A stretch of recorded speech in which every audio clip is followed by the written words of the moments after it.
adik-adik, Assalamualaikum warahmatullahi wabarakatuh. Perkenalkan, nama kakak Fitri Nasrin. Kakak dari program studi pendidikan biologi, Fakultas Keguruan dan Ilmu Pendidikan Universitas Khairun Ternate. Di sini, kakak akan menjelaskan mengenai pencemaran lingkungan. Adik-adik, sebelum kita pelajari tentang materi pencemaran lingkungan, terlebih dahulu kita harus mengetahui apa kompetensi dasar dan tujuan pembelajaran dari pencemaran lingkungan. Kompetensi dasar 3.8 menganalisis terjadinya pencemaran lingkungan dan dampak bagi ekosistem. Tujuan pembelajaran 1.1.1 peserta didik mampu menggali informasi dari berbagai sumber belajar dengan teknologi, aktif bekerja sama dalam mengelola informasi, kreatif dan inovatif.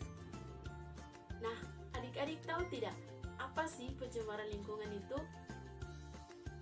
Nah, pencemaran lingkungan adalah masuk atau dimasuknya makhluk hidup, zat, energi, atau komponen lain ke dalam lingkungan, atau berubahnya tatanan lingkungan akibat kegiatan manusia atau proses alam. Apa sih penyebabnya?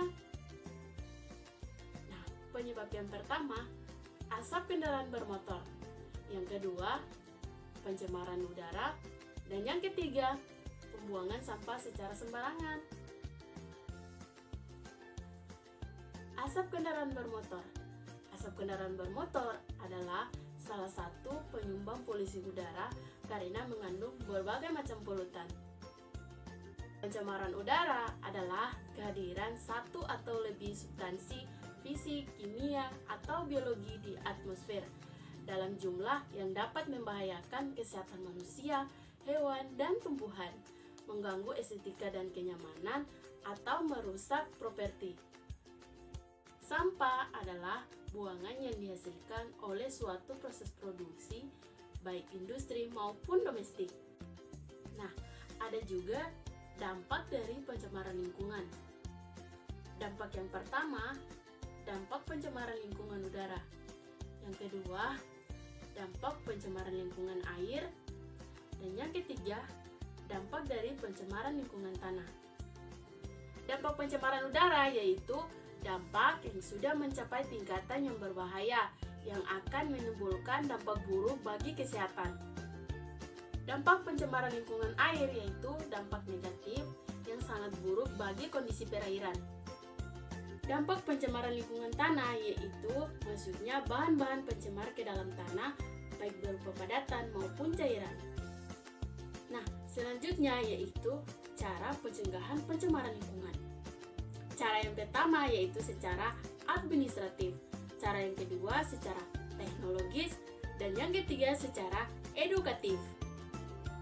Secara administratif adalah pencegahan pencemaran lingkungan yang dilakukan oleh pemerintah dengan cara mengeluarkan peraturan yang berhubungan dengan lingkungan hidup. Cara teknologis yaitu cara ini ditempuh dengan mewajibkan pabrik untuk memiliki unit pengelolaan tersendiri sebelum limbah dibuang ke lingkungan. Cara edukatif. Cara ini ditempuh dengan melakukan penyuluhan terhadap masyarakat akan pentingnya lingkungan dan betapa bahayanya pencemaran lingkungan. Nah adik-adik, itulah video pembelajaran dari kakak. Assalamualaikum warahmatullahi wabarakatuh dan sampai jumpa.